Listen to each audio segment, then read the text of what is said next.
Oi, pessoal! Hoje a gente vai mergulhar num assunto-chave para quem lida com informação: os modelos de dados. Temos um material aqui que detalha como a gente organiza tudo isso em bancos de dados. Olá. Exato. É a base de tudo, né? Como a gente desenha a estrutura antes de construir. E isso. A ideia é entender os diferentes níveis, sabe? Desde aquela visão mais de cima, mais abstrata, até como o dado fica lá guardado no computador mesmo.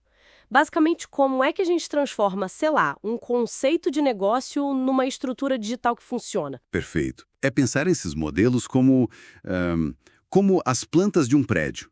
Elas guiam a construção para ter um banco de dados que seja eficiente, mas também que faça sentido, que seja compreensível. Legal. E o material começa falando de níveis. Parece que tem umas camadas aí, né? Tipo arquitetura mesmo. Isso. Temos três níveis principais, basicamente. Primeiro, lá em cima, o conceitual. É o alto nível, focado em como o usuário final, o pessoal do negócio, vê os dados, sem pensar em tecnologia ainda. Ah, tipo o quê? O modelo entidade de relacionamento, o famoso MER, é o grande exemplo aqui. Ele descreve o que a gente tem, sabe? Cliente, produto, pedido, mas sem dizer como isso vai virar tabela ou arquivo. Entendi, focado no significado. Exato. Aí, descendo um degrau, tem o representacional ou lógico. Esse já é, tipo assim, uma ponte para implementação. A conexão, né? Isso. Aqui a gente já começa a pensar em como os dados vão ser armazenados, mas ainda de forma lógica, sem depender de um banco específico. O modelo relacional com suas tabelas entra forte aqui. Ah, as tabelas, o mais comum hoje em dia. Sim, é a planta baixa da casa, vamos dizer. Mostra os cômodos, as funções, mas não o tijolo exato que vai ser usado.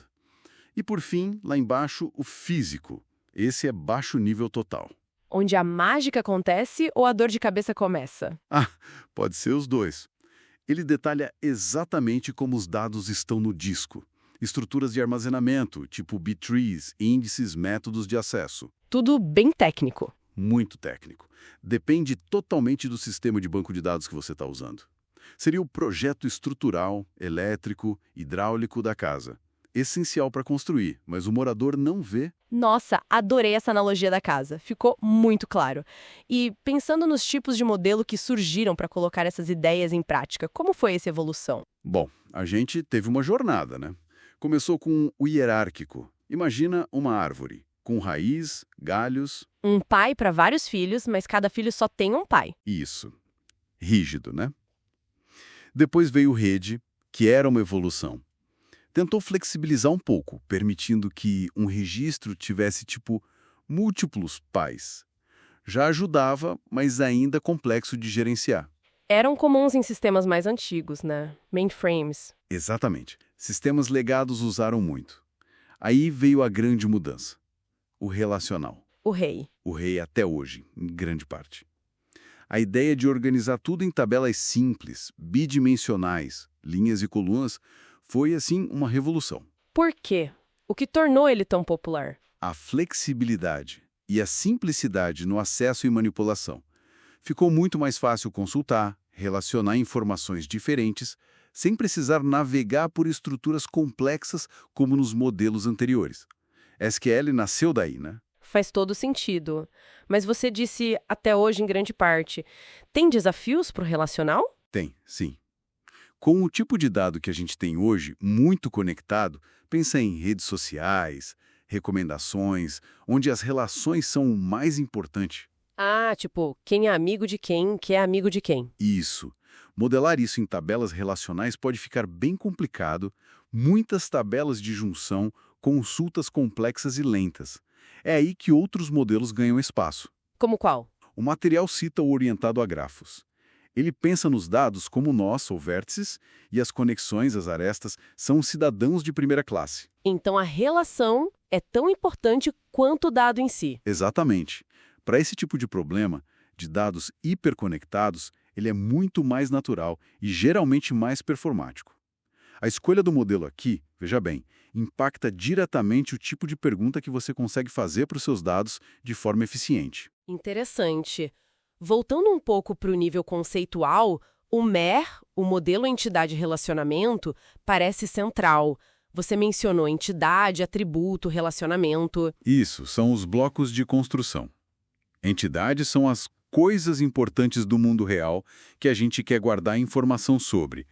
Cliente, produto, nota fiscal. E tem diferença entre elas? O material fala de forte e fraca. Essa parte às vezes confunde um pouco. Boa pergunta. Entidade forte é aquela que existe por si só, tem o identificador único próprio. Pensa em cliente. Ele tem um CPF ou um código que o identifica unicamente.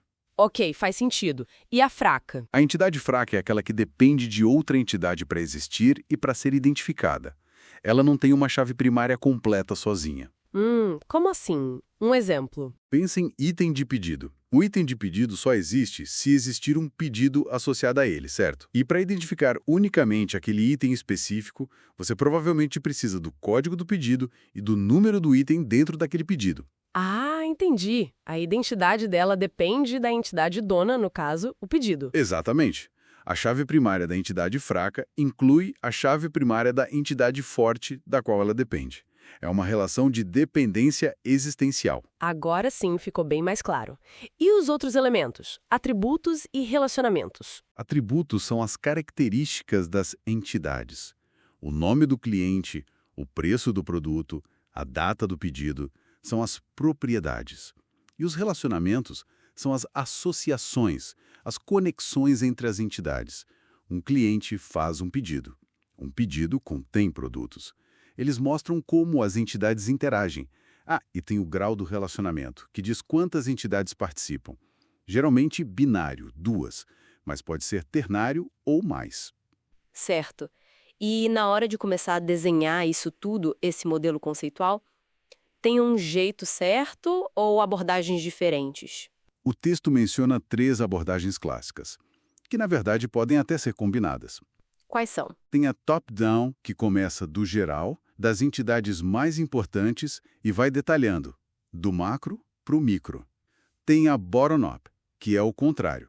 Começa com atributos específicos, detalhes, e vai agrupando, até formar entidades e relacionamentos, do micro para o macro. E tem a inside-out. Você identifica uma ou 2 entidades centrais, bem no coração do problema, e vai expandindo o modelo a partir delas, para fora. E qual usar? Depende muito do problema, da complexidade, do quanto você já conhece do domínio. Às vezes você mistura um pouco de cada, não tem bala de prata. Entendi. Para a gente ir fechando essa visão geral dos modelos, o material cita uma tal de notação IDF1X. Que nome é esse? É importante? IDF1X, lê-se IDF1X, é basicamente um padrão visual, uma linguagem gráfica para desenhar o modelo entidade-relacionamento. Então é só o jeito de fazer o desenho? É mais que isso, é um padrão formalizado, publicado pelo NIST lá dos Estados Unidos. Ele define exatamente como representar as coisas. Retângulos para entidades com cantos retos para fortes, arredondados para fracas, por exemplo, linhas específicas para os relacionamentos indicando cardinalidade, tipo de dependência, como listar os atributos dentro ou fora do retângulo. Entendi. O objetivo, então, é padronizar, para todo mundo ler o diagrama do mesmo jeito. Exatamente. É garantir que um diagrama feito por uma pessoa possa ser entendido corretamente por outra, sem ambiguidade. Padronização facilita a comunicação e a colaboração, especialmente em projetos grandes. Faz todo sentido. Bom, então, resumindo tudo isso, parece que escolher o modelo certo lá no começo e representar ele bem é, fundamental para qualquer sistema que vai lidar com informação, né? Fundamental é a palavra. A forma como a gente decide estruturar os dados no início, isso não define só a eficiência de guardar e buscar hoje. Define principalmente a nossa capacidade futura de extrair conhecimento dali. Como assim? Pensa nas perguntas que a gente vai querer fazer para esses dados daqui a 1, 5, 10 anos. Perguntas que talvez a gente nem imagine hoje. A estrutura que a gente escolheu lá atrás pode facilitar muito, ou pode simplesmente impedir que a gente consiga responder. Nossa, é um impacto de longo prazo enorme. Enorme. A arquitetura da informação que a gente define no modelo de dados, ela molda o que é possível descobrir depois. Fica até uma reflexão, né? Como será que as escolhas de modelagem que foram feitas no passado, às vezes por limitações da tecnologia da época ou por uma visão mais restrita do negócio, como será que elas estão hoje, silenciosamente, limitando ou até direcionando as descobertas que a gente faz com os nossos próprios dados? É verdade, dá o que pensar sobre esse legado invisível da arquitetura da informação. Exatamente, algo para a gente sempre ter em mente quando estiver desenhando esses modelos.